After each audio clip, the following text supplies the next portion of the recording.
At the edge of Lake Hormuz, where the water once ran wide, white salt covered old blue pathways underneath the burning sky. Fishermen had stored their anchors, boats were resting in the sand. Only wind crossed through the harbor where the waves had touched the land.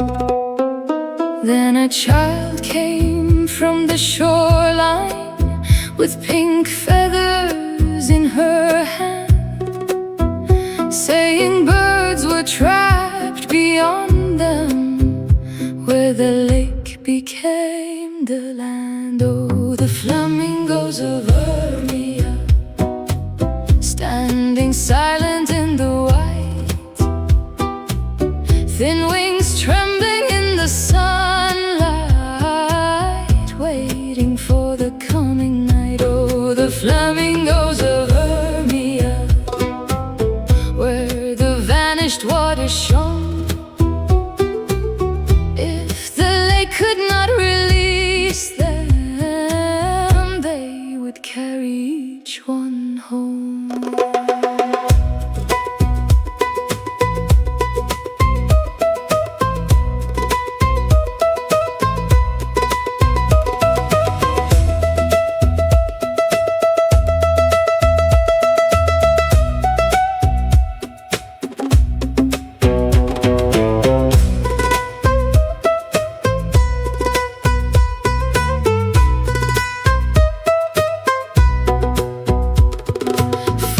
Brought their wooden wagons, teachers carried sheets and rope, women filled the clay-made vessels with the water they could hold.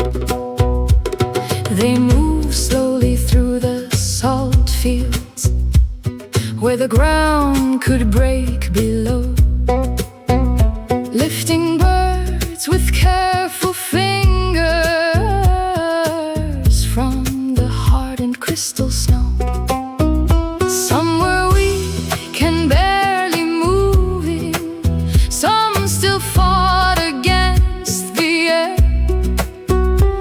Every wing became a question, every breath became a prayer. Oh, the flamingos of Iranian, standing silent in the white,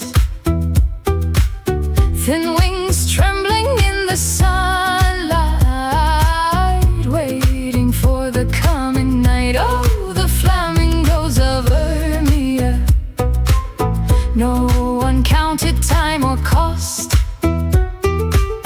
They kept walking through the salt wind for the ones the lake had lost.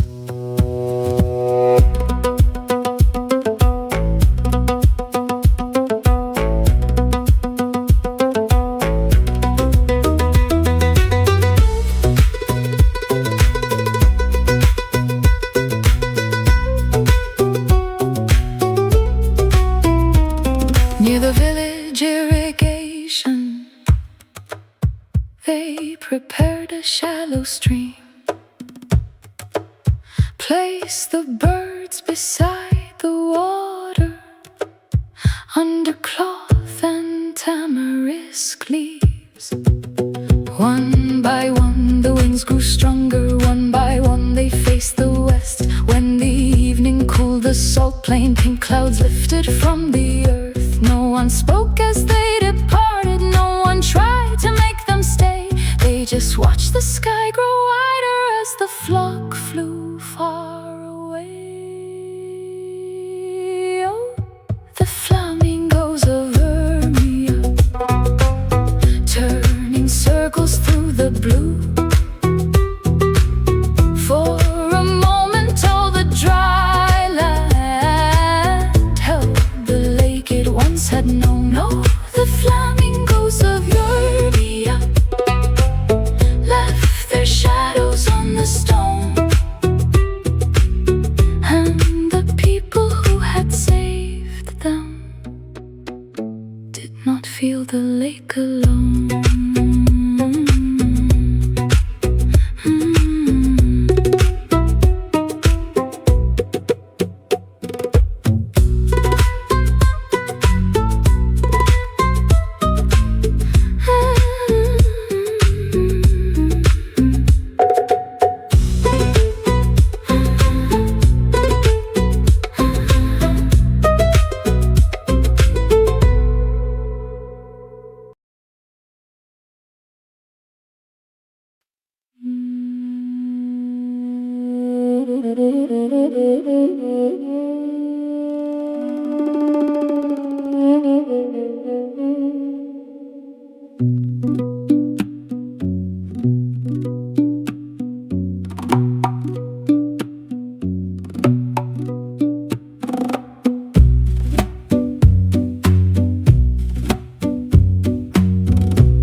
Before sunrise over Anzali, when the harbor lamps grew pale, Mina started her small engine underneath a silver veil. She had painted one red lantern on the bow above the line, guiding fishing boats through channels only she could read at night. Every reed concealed a pathway, every current changed the shore. What appeared like open water could become a closing door. Follow the lantern boat of Anzali, through the fog and through the gray, where the reeds erase the shoreline. She will lead you through the way. Follow the lantern boat of Anzali, keep the red flame in your sight. When the water hides its borders, trust the one who knows the night.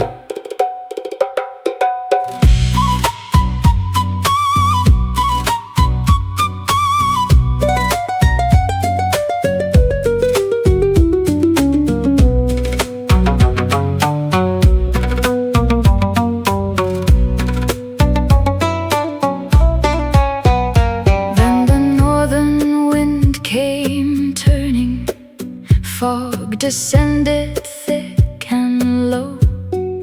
Three small boats beyond the marshland lost the channel leading home. Radio voices broke in fragments. One had little fuel to spare. One was carrying two children, cold and frightened in the air. Mina raised the lantern higher, turned her vessel toward the sound, listening between the echoes for the engines she had found. Follow the lantern boat of Anzali, through the fog and through the gray, where the reeds erase trace the shoreline. She will lead you through the way. Follow the lantern boat of Anzali. Keep the red flame in your sight. When the water hides its borders, trust the one who knows the night.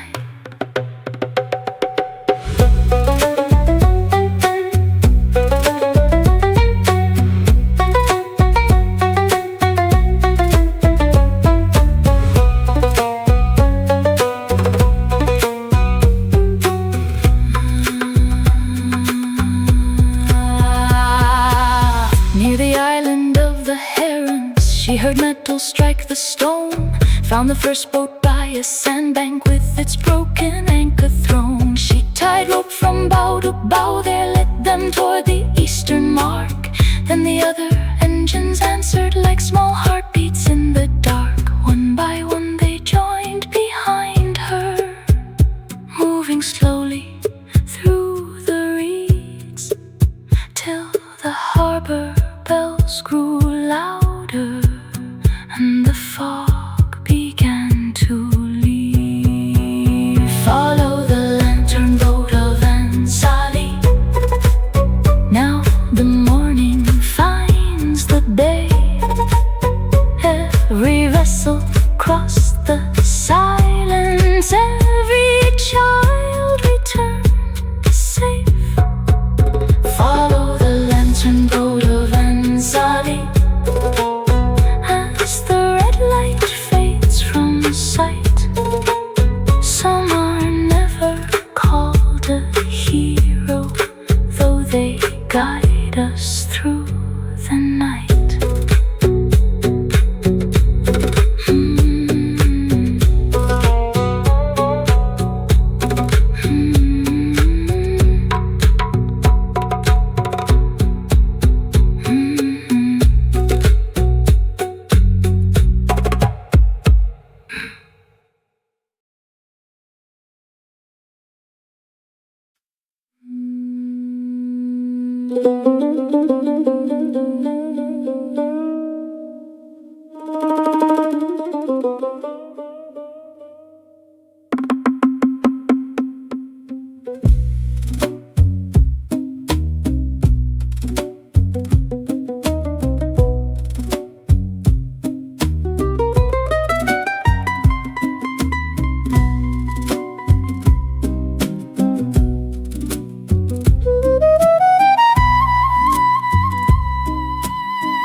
In a basement down in Mashhad,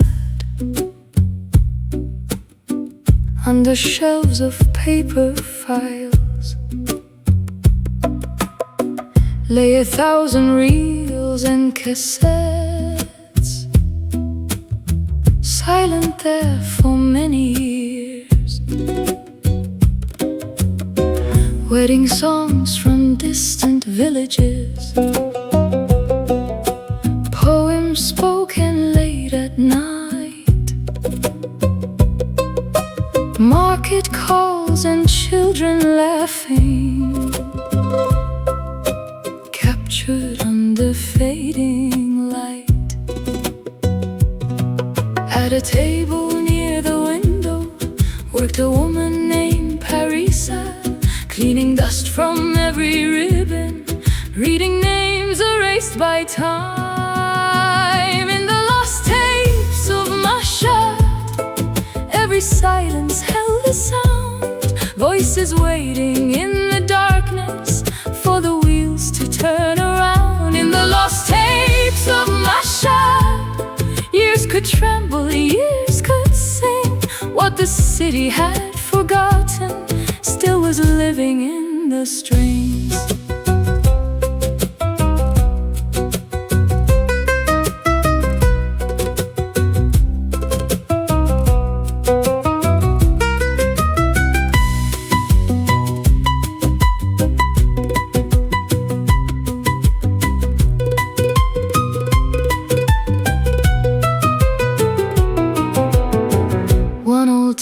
had no description, only winter '69. When she placed it in the player, nothing came but broken noise. Then beneath the hiss and static rose a woman's distant song, soft and clear for 7 seconds. Then the voice was suddenly gone. Parisa repaired the ribbon, joined the pieces one by one, till the melody returned there like the first light of the sun. In the lost tapes of Mashhad, every silence held a sound, voices waiting in the darkness for the wheels to turn around. In the lost tapes of Mashhad, every crack became a door, leading back to rooms and faces no one visited anymore.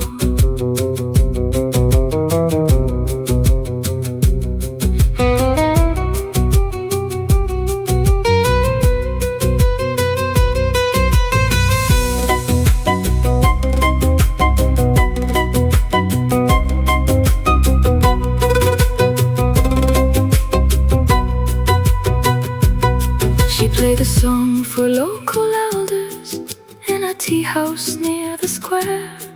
One old man began to tremble when the melody filled the air. That was sung by my young sister before she left our village home. We believed her voice was vanished, we had nothing of her song. No one spoke until the ending, no one moved until it stopped.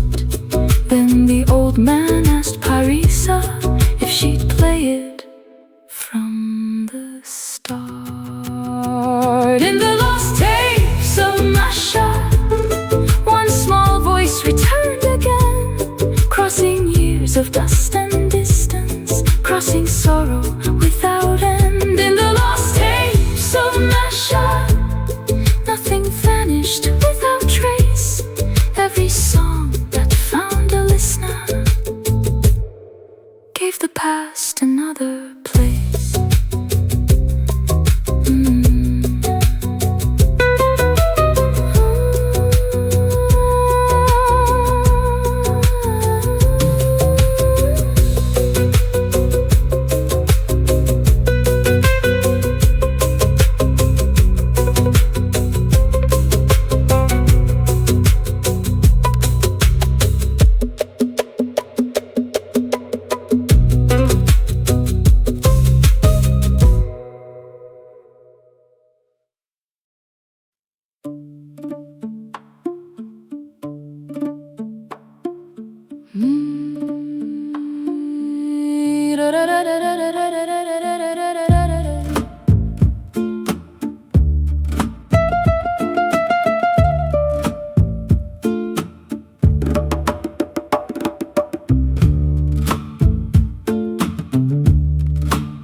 Across the plains of Turkmenistan, where the grass moved like the sea, riders gathered before sunrise under banners in the breeze. At the line stood young Farhad on a chestnut, strong and lean. Beside him waited Arman, last year's champion of the field.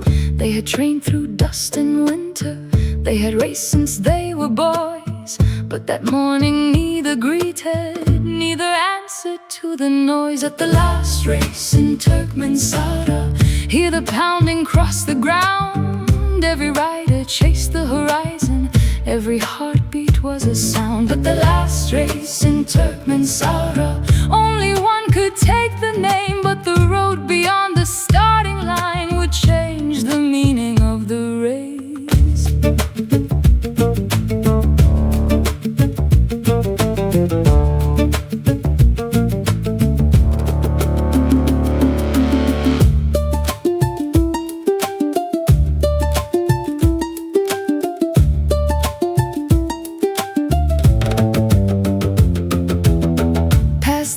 And cheering families, through the yellow fields they flew. Farhad held the eastern pathway, Arman stayed just out of view. Near the riverbed at midday, Farhad stone lost its balance in the dry earth, and the rider fell alone. Every other horse kept running, dust erased them from the plain. Only Armin pulled the reins back and returned against the race. At the last race in Turkmensara, all the cheering faded low. One man knelt beside another while the distant riders rode. At the last race in Turkmensara, victory was moving on, but a prize can wait for seasons, and a wounded man cannot.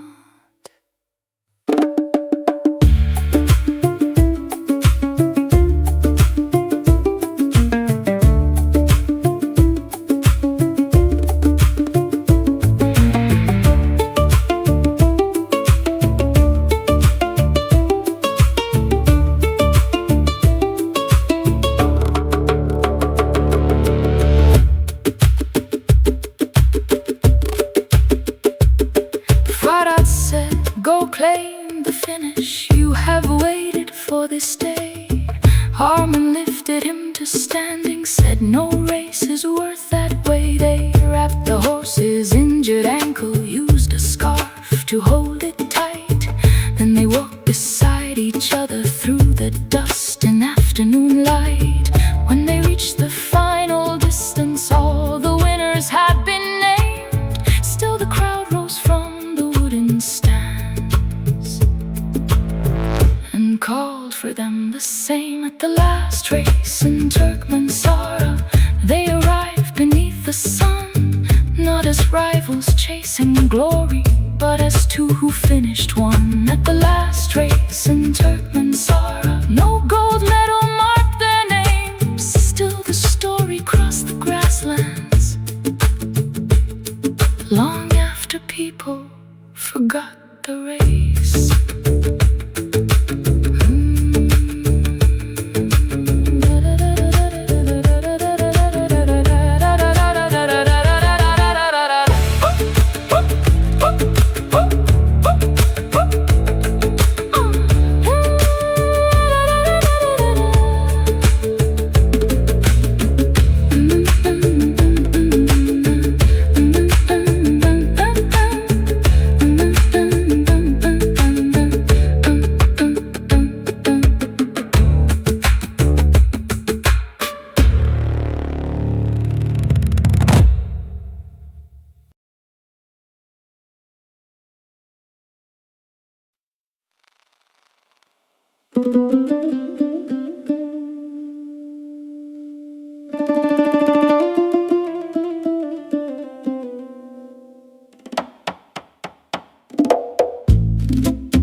On the western edge of Tehran, past the factories and rails, stood a tired power station, breathing smoke into the haze.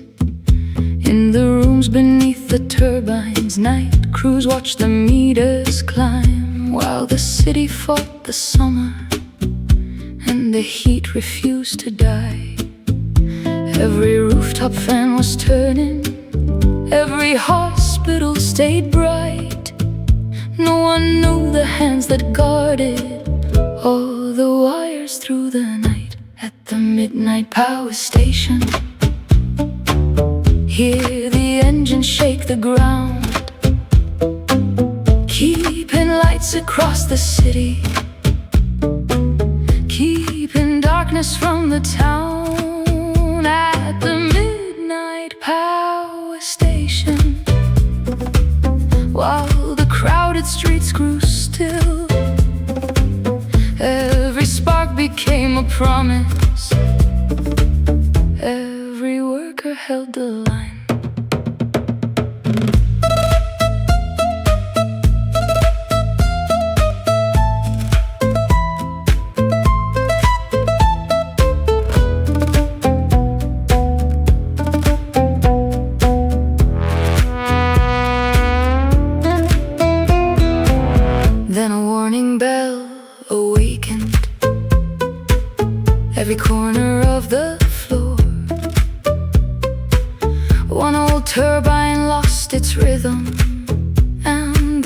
voltage started low.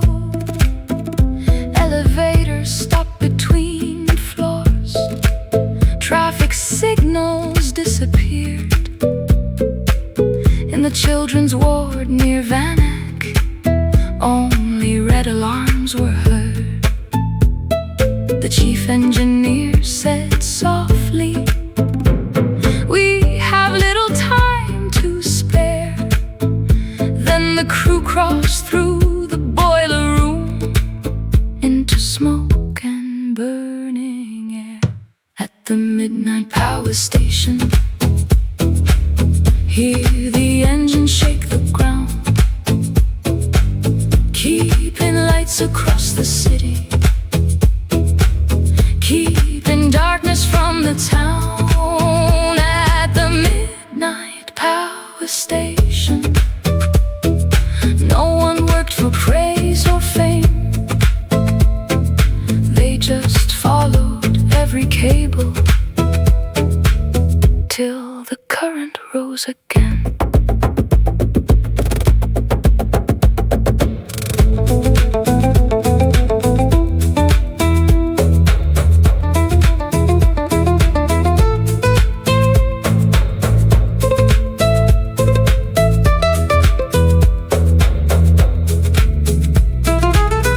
One man climbed above the turbine, one held wires below the floor, one kept speaking to the hospitals through the radio by the door. Then a young technician noticed where a copper coil had burned. He replaced it with a spare line, and the silent wheel returned. Across Tehran lights came slowly, window after window shone, and the crew stood by the meters till the danger light was gone. At the midnight power station, hear the engine settle low, sending light through every district. Down the streets they'll never know. At the midnight power station, as the morning entered gray, no one saw the tired workers walking quietly away.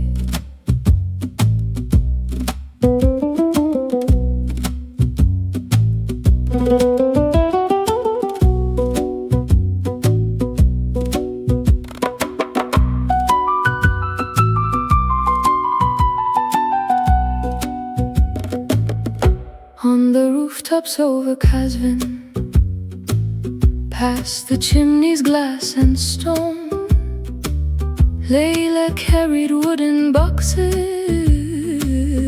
to a place the wind had known. She planted mint beside the railings, placed blue water in a bowl, then released a cloud of honeybees above the waking road. People watch from open windows, saying bees should stay outside, but she pointed toward the gardens that had slowly lost their life. Oh, the rooftop bees of Kazvin, turning circles through the sun, finding flowers between buildings where the city had begun. Oh, the rooftop bees of Kazvin, carry spring from door to door. Every wing became a promise that the earth could bloom once more.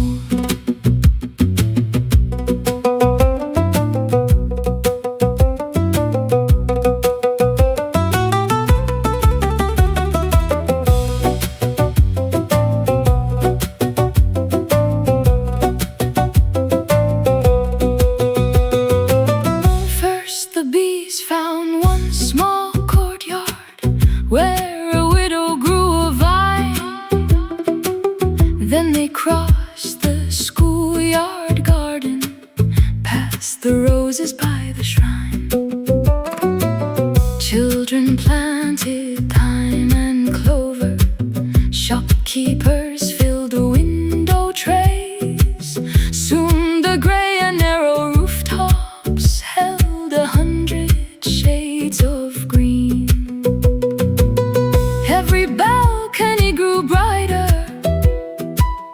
every alley changed its smell, and the people who had doubted started asking how to help.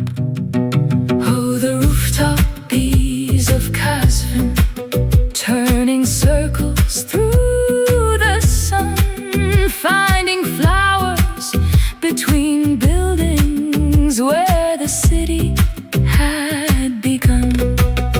Oh, the rooftop bees of Kasvin carry spring from door to door. Every wing became a promise that the earth could bloom once more.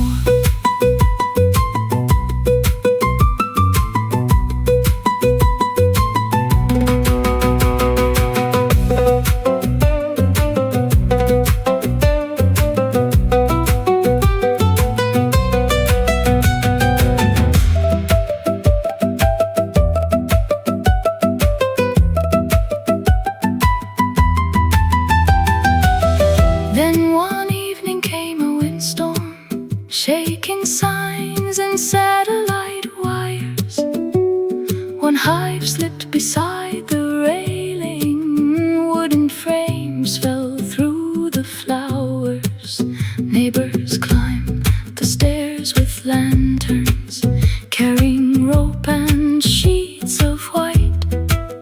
They rebuilt the broken shelter in the middle of the night. When the morning sun awakened, every bee returned again, and the first small drop of honey passed through 20 waiting hands.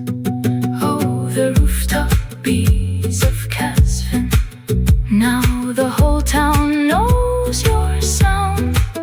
From the markets to the gardens, golden wings are moving round.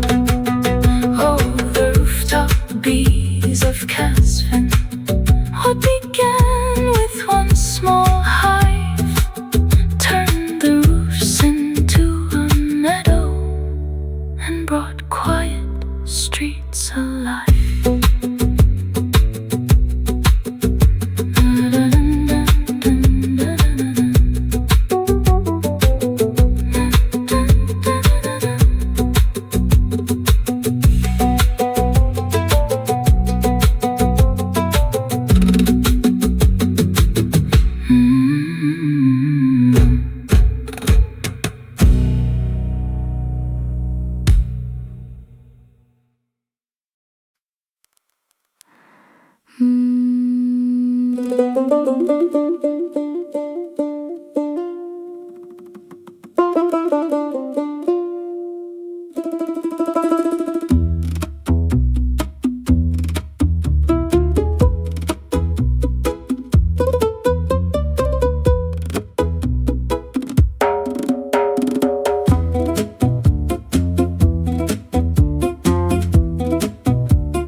In the morning bazaar of Isfahan,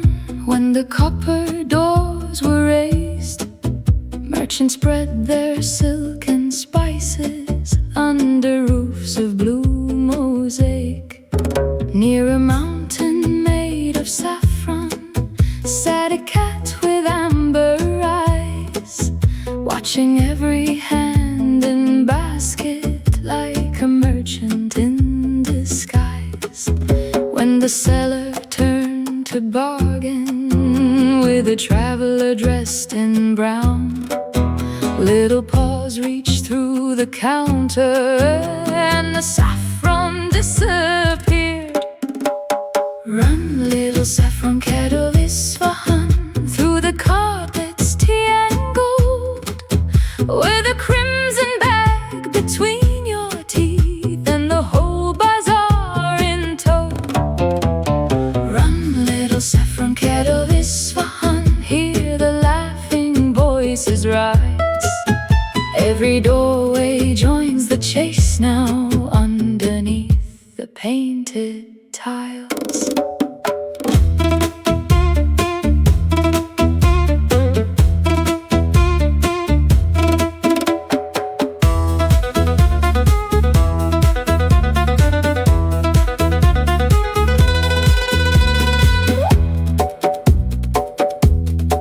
Past the baker shaping flatbread, past the lantern maker's flame, through a stall of glass and silver, still the little thief remained.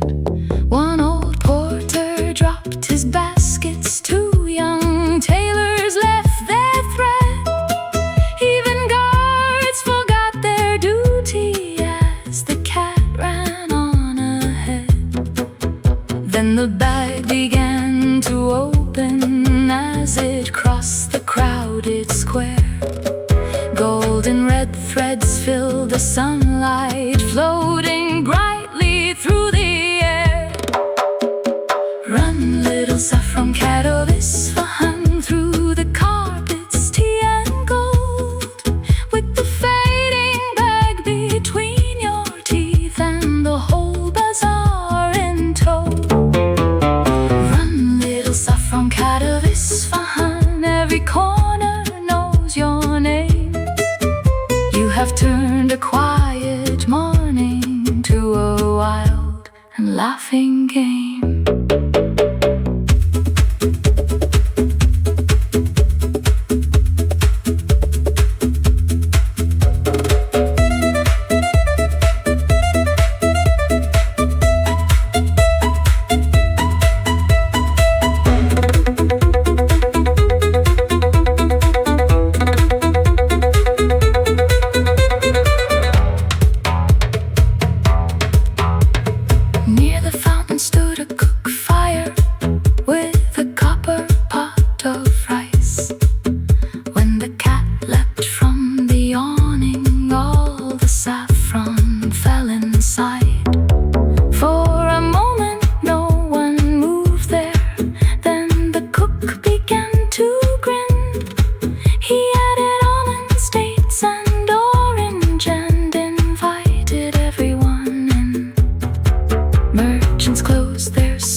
road to Kermanshah, past the hills of amber stone, traveled one small wooden wagon with a painted curtain drawn. Inside rested paper heroes, kings and birds and mountain thieves, waiting for the evening lantern to awaken on the screen. But before they reached the city, dust rose higher than the trees, and the driver turned the wagon toward a village through the wind. At the shadow theater of Kermanshah, lanterns trembled on the wall. Paper horses crossed the darkness, paper kingdoms rose and fell. At the shadow theater of Kermanshah, every shape became alive. When the world outside was hidden, they created one inside.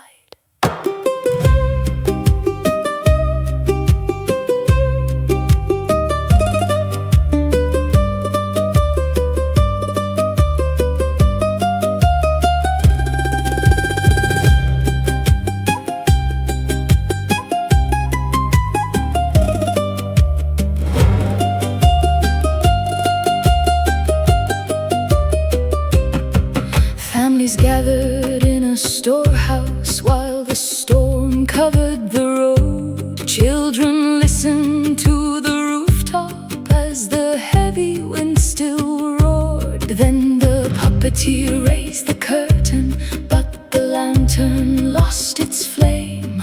All the painted kings and horses disappeared before the play.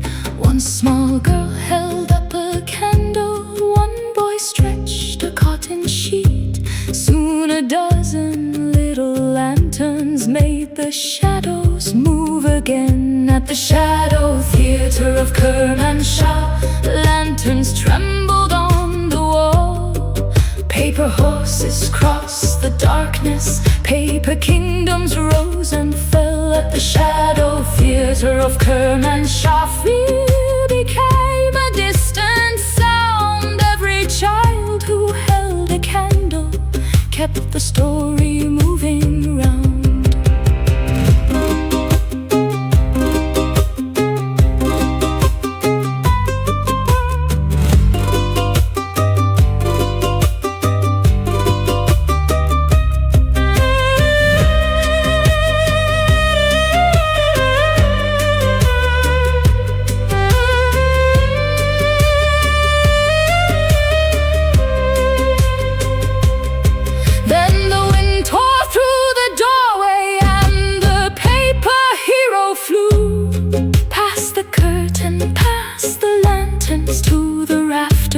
Out of view, so the children shaped new figures with their fingers in the light.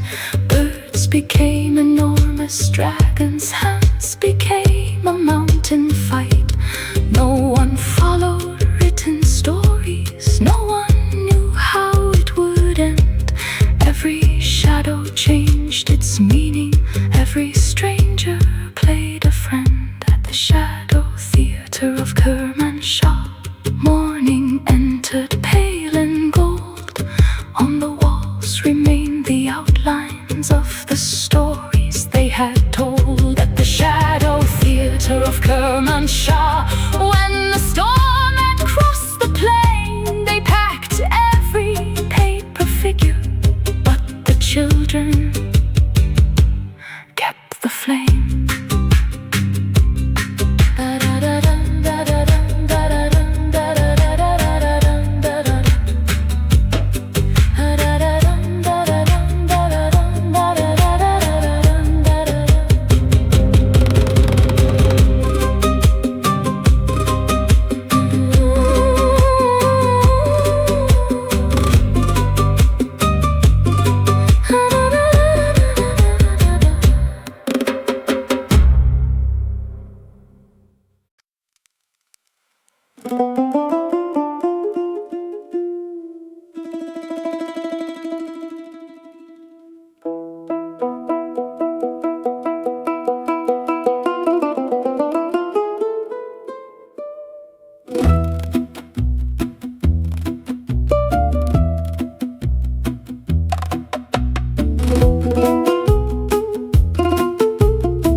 the shore of Hormuz, where the mountains burn in red. Children gathered scraps of fabric, blue and gold above their heads.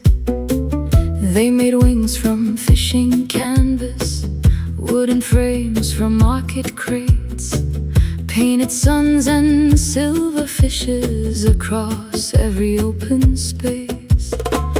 Every street had built a kite there, every family chose a name, but one crimson wing stood waiting, far too large to lift away.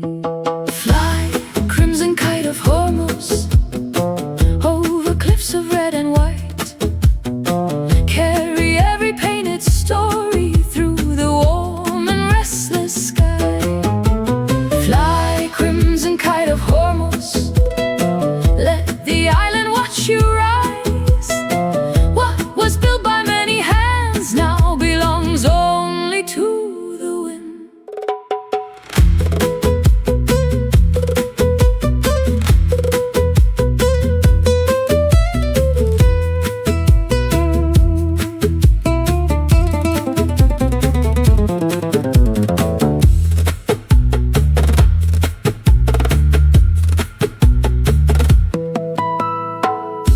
The signal drums were sounded, smaller kites began to climb. Some flew straight above the harbor, some were tangled in the lines. But the crimson kite stayed grounded, pulling hard against the sand. Every child held one long ribbon, every parent joined the strand. Then a fisherman called softly, "Do not fight the changing breeze.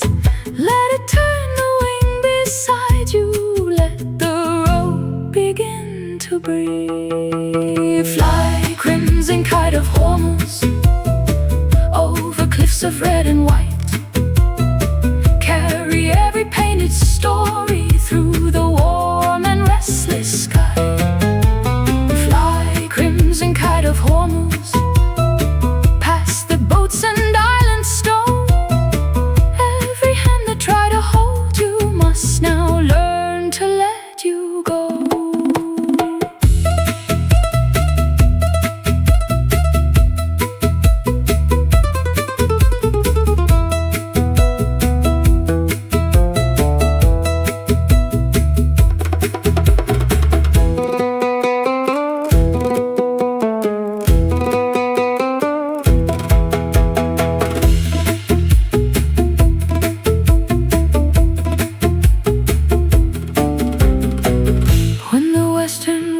Came turning, they released the ribbon slow.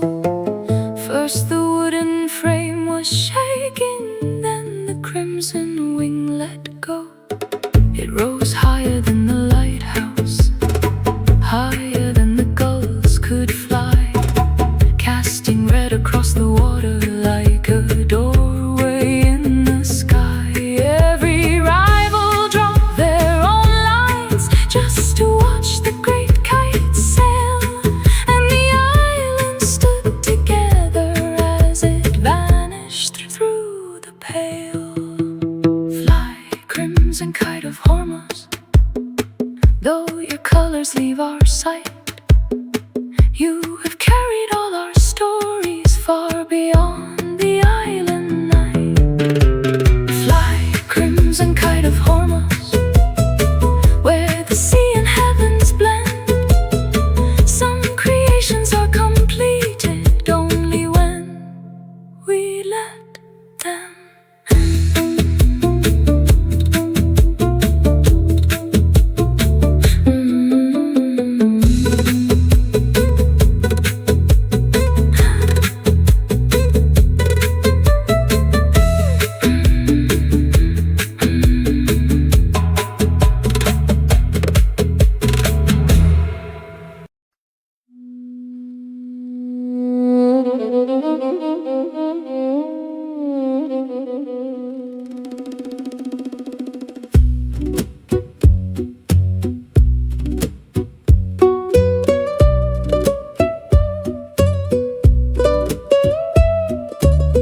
In a basement down in my shed, under shelves of paper files, lay 1,000 reels and cassettes, silent there for many years. Wedding songs from distant villages, poems spoken late at night, market calls and children laughing, captured under fading light. At a table near the window worked a woman named Parisa, cleaning dust from every ribbon, reading names erased by time. In the lost tapes of Mashhad, every silence held a sound, voices waiting in the darkness for the wheels to turn around. In the lost tapes of Mashhad, years could tremble, years could sing. What the city had forgotten still was living in the strings.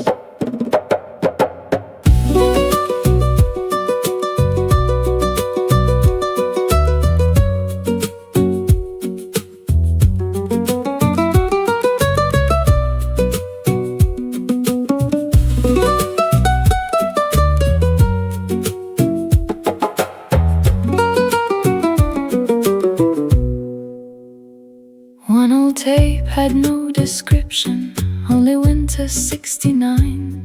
When she placed it in the player, nothing came but broken noise. Then beneath the hiss and static rose a woman's distant song, soft and clear for 7 seconds, then the voice was suddenly gone. Parisa repaired the ribbon, joined the pieces one by one, till the melody returned there like the first light of the sun.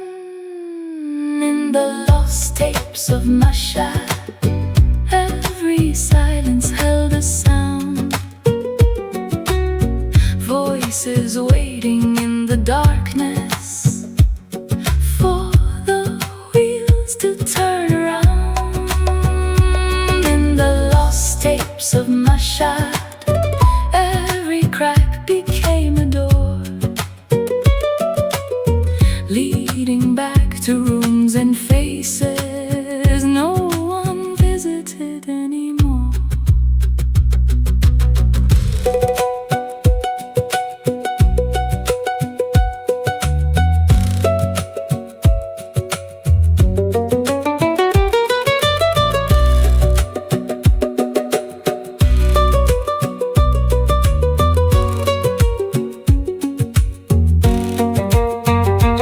She played a song for local elders in a tea house near the square. One old man began to tremble when the melody filled the air. That was sung by my young sister before she left our village home. We believed her voice was vanished, we had nothing of her song.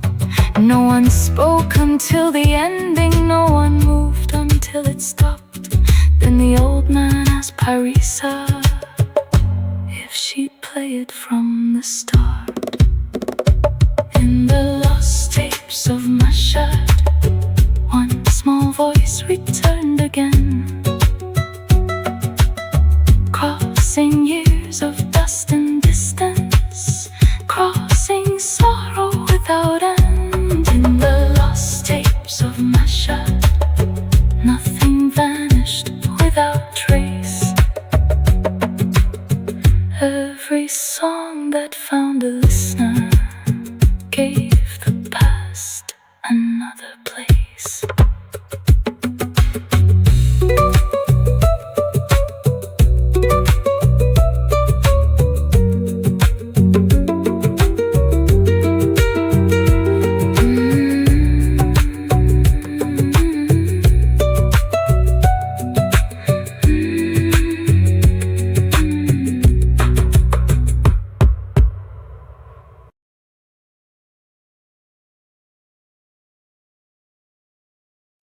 On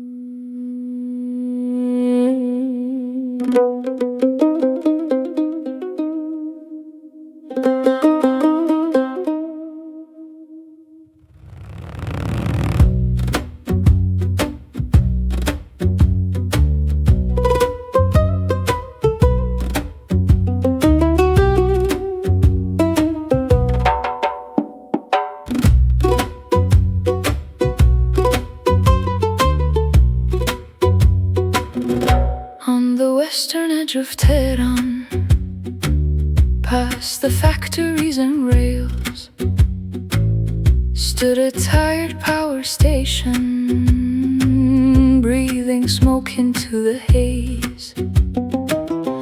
In the rooms beneath the turbines, night crews watched the meters climb, while the city fought the summer and the heat refused to die. Every rooftop fan was turning, every hospital stayed bright. No one knew the hands that guarded all the wires through the night. At the midnight power station, hear the engine shake the ground, keeping lights across the city, keeping darkness from the town. At the midnight power station, while the crowded streets grew still, every spark became a promise, every worker held the line.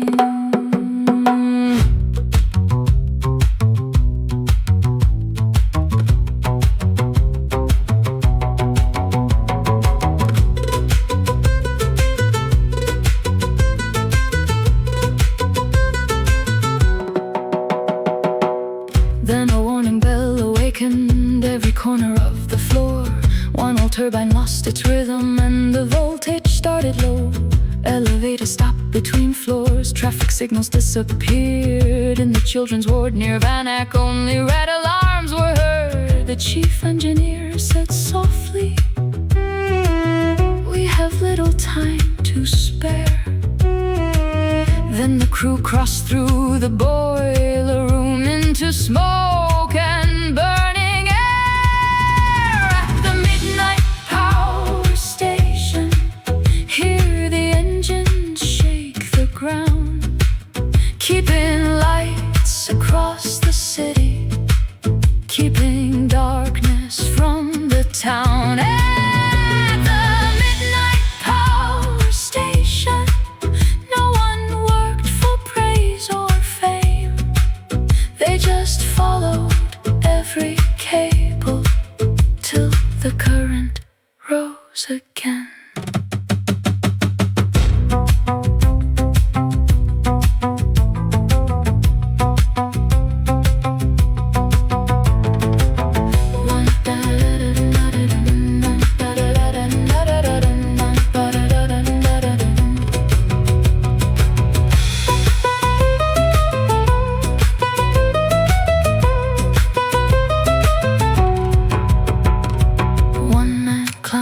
Above the turbine, one held wires below the floor, one kept speaking to the hospitals through the radio by the door. Then a young technician noticed where a copper coil had burned. He replaced it with a spare line, and the silent wheel returned. Across Tehran, lights came slowly, window after window shone, and the crew stood by the meters till the danger light was gone. At the midnight power station, hear the engines settle low, sending light through every district, down the streets they'll never know. At the midnight power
to Baluchistan, past the mountains made of stone.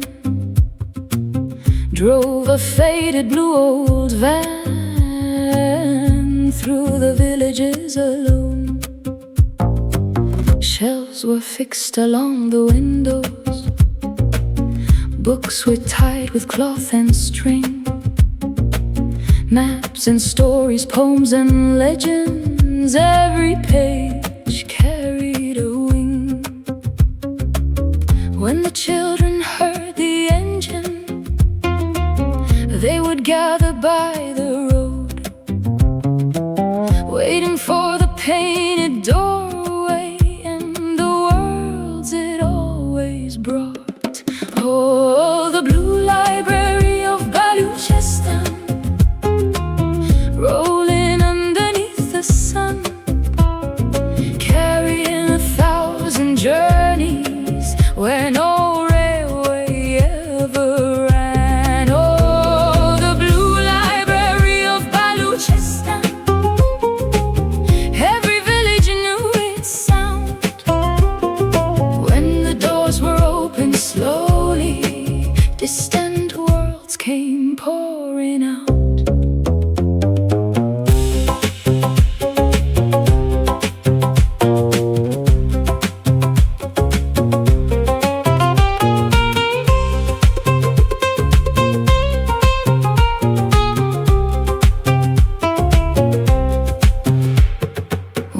Chose a book on oceans, though he'd never seen the sea. One girl read about the planets and the shapes they seemed to keep. Farmers borrowed books on water, mothers carried stories home. Older men read ancient verses under trees of dust and stone. No one asked how far the pages had to travel through the sand. Every book became a window, the land. Oh, the blue library of Baluchistan, rolling underneath the sun, carrying 1,000 journeys where no railway ever ran. Oh, the blue library of Baluchistan, every village knew its sound. When the doors were opened slowly, distant worlds came pouring out.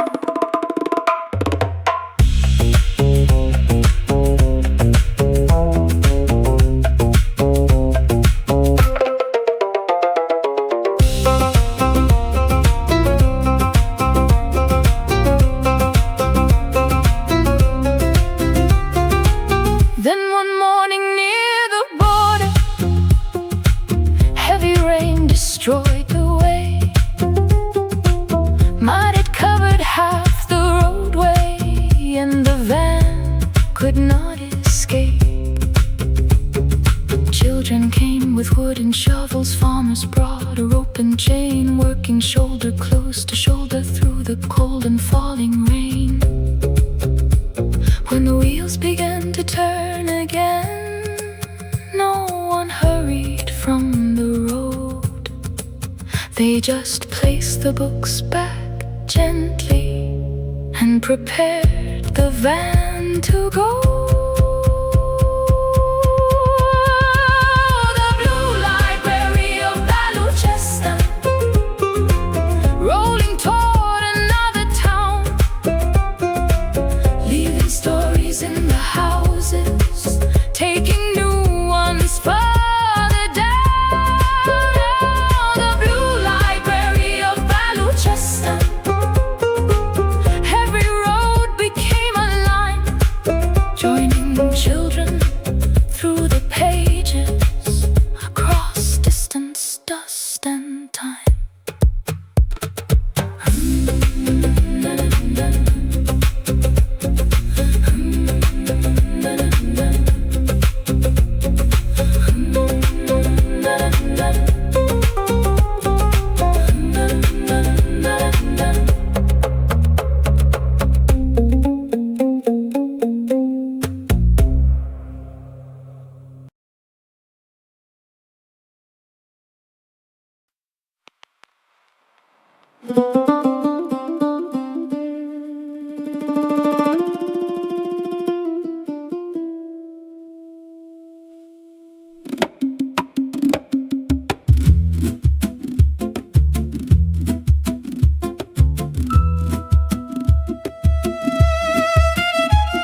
colored shore of Hormuz, where the mountains burn in red, children gathered scraps of fabric, blue and gold, above their heads.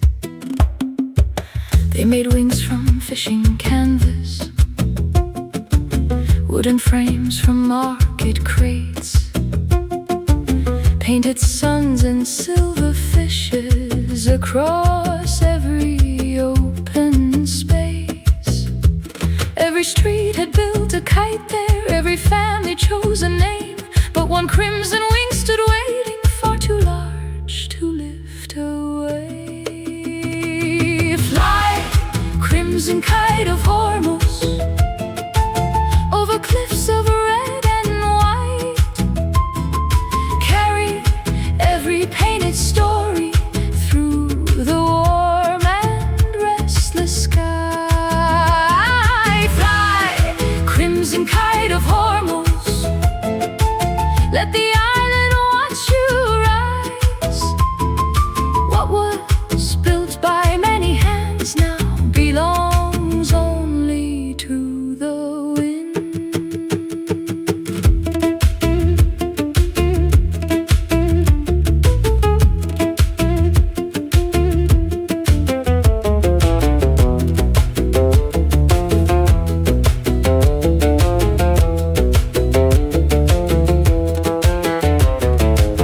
At the signal, drums were sounded, smaller kites began to climb. Some flew straight above the harbor, some were tangled in the lines. But the crimson kite stayed grounded, pulling hard against the sand. Every child held one long ribbon, every parent joined the strand. Then a fisherman called softly, do not fight the changing breeze, let it turn the wing beside you, let the rope begin to breathe. Fly, crimson kite of Hormuz, over cliffs of red and white. Carry every painted story through the warm and restless sky. Fly, crimson kite of Hormuz, past the boats and island stone. Every hand that tried to hold you must now learn to let you go.